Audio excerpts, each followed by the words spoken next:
tornando-se sobrenatural. Dr. Joe Dispenza.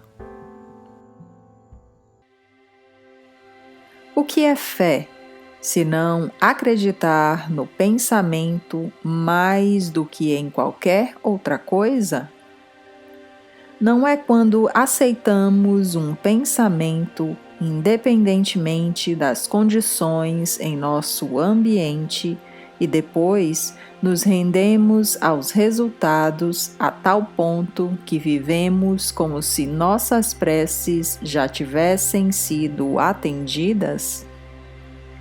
Soa como uma fórmula para o placebo. Sempre fomos o placebo. Talvez não seja tão importante rezar rigorosamente todos os dias para que nossas preces sejam atendidas, mas sim levantar da meditação como se nossas preces já tivessem sido atendidas. Se realizamos isso todos os dias, estamos em um nível mental em que realmente vivemos o desconhecido e esperamos o inesperado. E é aí que o mistério bate à nossa porta. A resposta ao placebo consiste em ser curado apenas pelo pensamento. O pensamento por si só, no entanto, é uma emoção não manifestada. Quando abraçamos esse pensamento emocionalmente, ele começa a se tornar real, isto é, se torna realidade. Um pensamento sem assinatura emocional é vazio de experiência e, portanto, latente, esperando tornar-se conhecido a partir do desconhecido. Quando damos início à transformação de um pensamento em experiência e depois em sabedoria, evoluímos como seres humanos.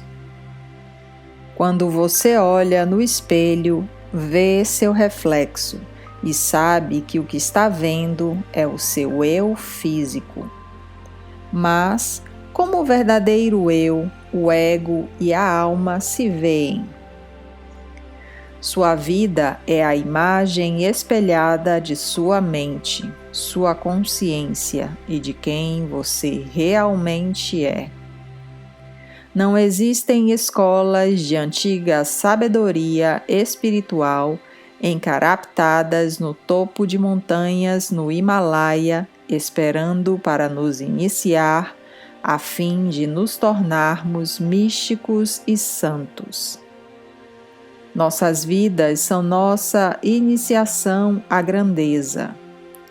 Talvez devamos ver a vida como uma oportunidade de alcançar níveis cada vez maiores de eu, para que possamos superar nossas limitações com níveis de consciência mais expandidos. É assim que um pragmatista, em vez de uma vítima, enxerga. Abandonar a maneira familiar com que nos acostumamos a pensar sobre a vida, a fim de abraçar novos paradigmas, parecerá antinatural no começo. Para ser franco, requer esforço e é desconfortável. Por quê? Porque quando mudamos, não nos sentimos mais como nós mesmos. Minha definição de gênio, por isso, é ficar desconfortável e numa boa com o desconforto. Quantas vezes na história, indivíduos admiráveis que lutaram contra crenças ultrapassadas, vivendo fora de suas zonas de conforto, foram considerados hereges e tolos, e mais tarde despontaram como gênios, santos ou mestres.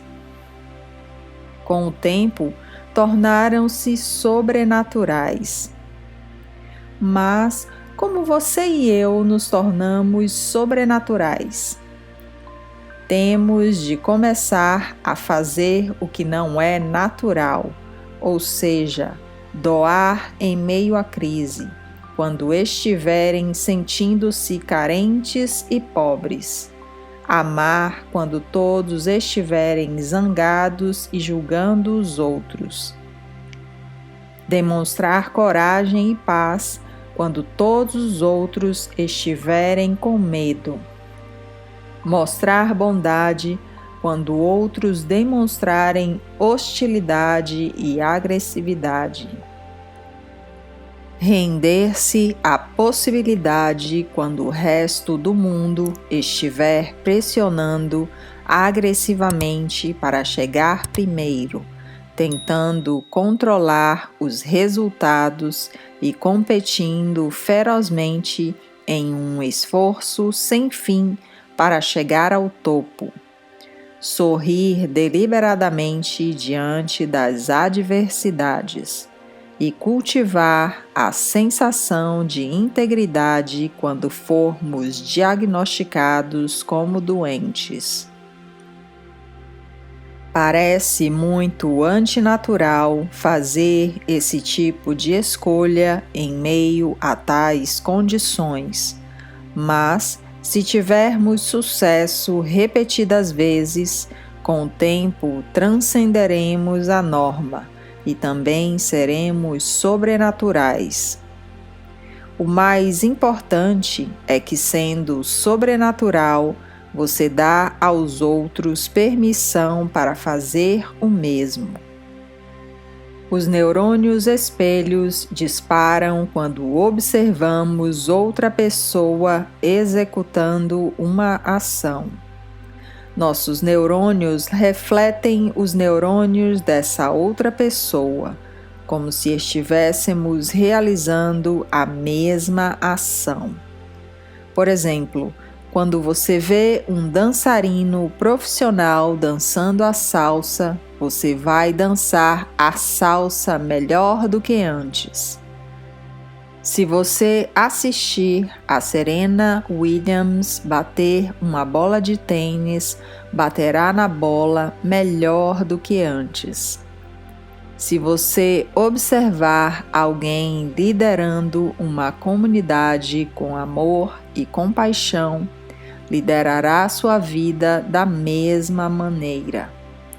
E se você testemunhar alguém se curando de uma doença, alterando seus processos de pensamento, estará mais propenso a fazer o mesmo.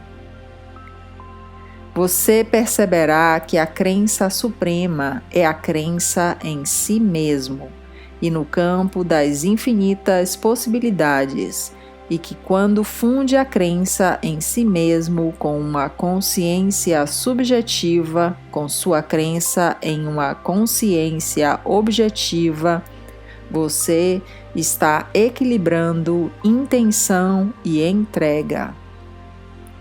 Só que isso é complicado. Se você fica por demais na intenção, o que se chama de tentar, entrava a si mesmo e fica sempre aquém da sua visão. Se você se entrega demais, fica preguiçoso, apático e sem inspiração. Porém, se combinar uma intenção clara com uma confiança inabalável na possibilidade, entrará no desconhecido. E é aí que o sobrenatural começa a se desdobrar. Acho que eu e você estamos no nosso melhor quando estamos nesse estado de ser. Quando esses dois estados se fundem, acredito que bebemos de um poço mais profundo, quando a plenitude, a satisfação pessoal e o amor próprio realmente vêm de dentro, porque você se aventurou além do que acreditava ser possível e superou as limitações autoimpostas. O incomum ocorre. Ser feliz consigo mesmo no momento presente, mantendo um sonho do seu futuro, é uma grande receita para a manifestação. Quando você se sente tão inteiro que não se importa mais se aquilo vai acontecer, coisas incríveis se materializam diante de seus olhos. Aprendi que ser inteiro é o estado perfeito da criação. Vi isso muitas e muitas vezes ao testemunhar curas verdadeiras em pessoas ao redor do mundo. Elas se sentem tão completas que não querem mais, não sentem mais falta e não tentam mais fazer sozinhas. Elas largam de mão. E para sua surpresa, algo maior do que elas responde, e elas riem da simplicidade do processo. Minha maior alegria, porém, é quando de alguma forma contribuo para o crescimento pessoal de alguém. Já vi a transformação em muitas faces e posso dizer que, independente de cultura, raça ou gênero, todos parecem iguais quando nos libertamos dos grilhões de nossas crenças autolimitantes. Na biologia, há um princípio que eu adoro chamado emergência. Você já viu um cardume nadando na mesma direção ao mesmo tempo? Ou um bando de centenas de pássaros em voo, todos se movendo juntos como uma só consciência, como uma mente única? Ao observar esse fenômeno, você pode pensar que todos os indivíduos do grupo estão seguindo um líder que mostra o caminho. Parece que os movimentos sincronizados de centenas ou mesmo de milhares de organismos individuais fazendo a mesma coisa ao mesmo tempo são um fenômeno de cima para baixo. Mas não é isso o que realmente acontece. Esse nível de unidade ocorre como um fenômeno de baixo para cima. Na verdade, o grupo não tem um líder. Todo mundo lidera. Todos fazem parte da mesma consciência coletiva, fazendo a mesma coisa ao mesmo tempo. É como se o todo estivesse conectado em um campo de informações além do espaço e do tempo. Uma comunidade se apresenta como uma mente única. Um organismo é criado a partir dos indivíduos que se tornam um. Existe poder na quantidade numérica. Fomos programados e condicionados para a crença subconsciente de que, se liderarmos com paixão excessiva e mudarmos o mundo, com certeza seremos assassinados. A maioria dos grandes líderes que alteraram o curso da história com uma mensagem profunda se deram mal no fim. Quer estejamos falando de Martin Luther King, Mahatma Gandhi, John Lennon, Joana d'Arc, William Wallace, Jesus de Nazaré ou de Abraham Lincoln. Existe um estigma inconsciente que sugere que todos os líderes visionários devem dar a vida pela verdade. mas talvez enfim tenhamos chegado ao momento da história em que é mais importante viver pela verdade do que morrer por ela.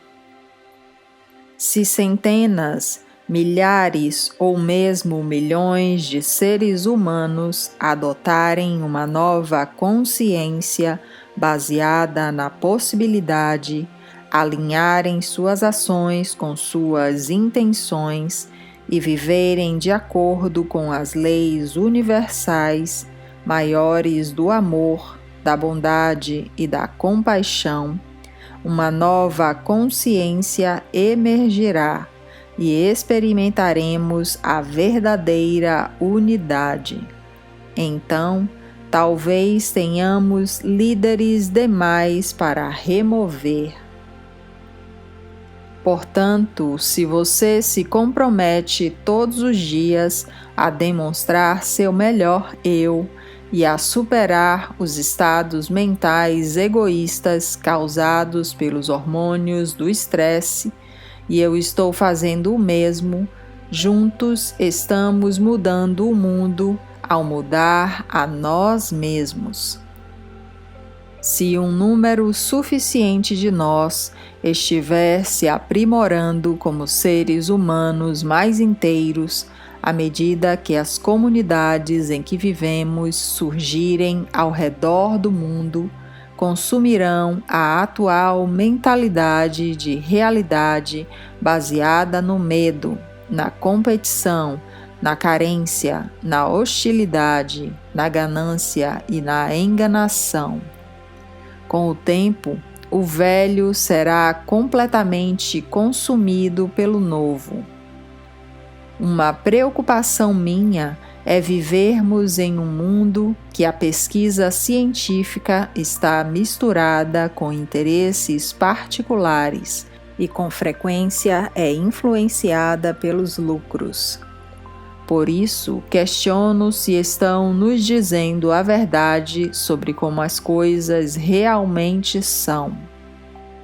Cabe a nós, portanto, descobrir a verdade por nós mesmos. Imagine um mundo habitado por bilhões de humanos vivendo como um só, como um cardume, com todos adotando pensamentos edificantes semelhantes, conectados a possibilidades ilimitadas, pensamentos que permitam às pessoas fazerem escolhas mais inspiradas, demonstrar comportamentos mais altruístas e criar experiências mais esclarecedoras. As pessoas não mais viveriam movidas pelas emoções baseadas na sobrevivência, com as quais estão tão familiarizadas hoje, sentindo-se mais como matéria do que energia, separadas da possibilidade. Em vez disso, viveriam com emoções mais amplas, altruístas e sinceras, sentindo-se mais energia do que matéria, conectadas a algo maior. Se pudéssemos fazer isso, um mundo completamente diferente surgiria e viveríamos por um novo credo, baseado no coração aberto. É isso que vejo quando fecho os olhos para meditar. Gratidão por ter nos acompanhado até aqui. Lembrem-se sempre, nós somos incríveis. Namastê.